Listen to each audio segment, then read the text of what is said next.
KC പറഞ്ഞത് pension ജനങ്ങൾക്ക് election കാലത്ത് കൊടുക്കുന്ന കൈക്കൂലിയാണെന്ന് പറഞ്ഞത്. അവർക്ക് എന്തും പറയാം. കാരണം 9 വർഷമായിട്ട് നമ്മൾ കൊടുത്തുകൊണ്ടിരിക്കുന്നത് പെൻഷനല്ലേ. അതിപ്പോ പെട്ടെന്ന് കൊടുക്കുന്നല്ലോ. ഇത് പെൻഷൻ കൈക്കൂലിയല്ല. അതെങ്ങനെയാണത്? പെൻഡിങ് വന്നത് ഒരു പ്രാവശ്യം കൊടുത്ത് തീർക്കുമെന്ന് പറഞ്ഞതാണ്. അത് കൊടുക്കുകയാണ് ഒരു പ്രാവശ്യം.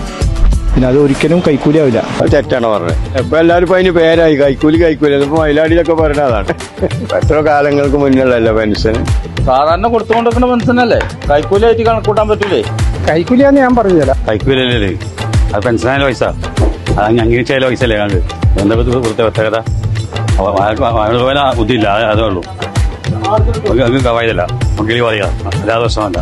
നമുക്ക് പെൻഷൻ കിട്ടാത്തതുകൊണ്ട് നമ്മളൊന്നും പറയില്ല. 9 വർഷമായി LDF സർക്കാർ ആ പെൻഷൻ കൊടുക്കണേ. അവരെ പെൻഷൻ 18 മാസത്തെ പെൻഷൻ അവർ ഞങ്ങൾക്ക് തരാൻ നിൽക്കണം. നമുക്കത് ബാങ്ക് മുഖാന്തരം അവർ കംപ്ലീറ്റ് കുടിശ്ശിക തീർച്ച തന്ന ആളാണ്. അപ്പൊ അവരെ വീഴ്ച അവർ മനസ്സിലാക്കാതെയാണ് ഈ സംസാരിക്കണേ. നമ്മൾ സമ്മതിക്കേനി ഈ ഒരു മാസം മാത്രമാണ് ആ പെൻഷൻ നിങ്ങൾ വെച്ചാൽ ഓക്കെ. ഇത് 9 വർഷമായി ഞങ്ങൾക്ക് 1200 കിട്ടലുറച്ചിരിക്കണേ. ഇനി ഞങ്ങൾക്ക് 6 കുടിശ്ശികയിൽ ഇനി 2 കുടിശ്ശികയെ ബാക്കിയുള്ളൂ. അത് അടുത്ത ഓണത്തിന് ഇനി കുറ്റം ചെയ്യും.